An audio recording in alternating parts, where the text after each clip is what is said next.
अरसलान शाह ने अपनी फौजों के साथ गजा पर कब्जा कर लिया है। अरसलान शाह से इसी वक्त उसकी इस हरकत का हिसाब लिया जाएगा। जिस गजा के लिए हमने जाने निछावर की, उस गजा को उसके कब्जे में नहीं रहने देंगे। तलवारें तेज कर लो अरसलान शाह, जंग छिड़ चुकी है हमारे बीच। जब तक दिमाग काम न करे पूरा वजूद नाकारा हो जाता है। दूर हो जाओ मेरी नजरों से। तुम्हारी इज्जत का जनाजा तो निकल गया, अब तुम्हारा भी निकलेगा।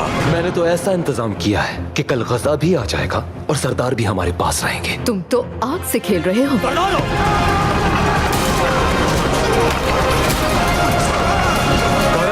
तुम्हारी हड्डी को चैन नहीं है ना, तुम्हारा बंदोबस्त करना पड़ेगा मुझे। मुझसे ये तवक्को मत रखें कि मैं ये मसला हल होने से पहले महल लौट आऊं।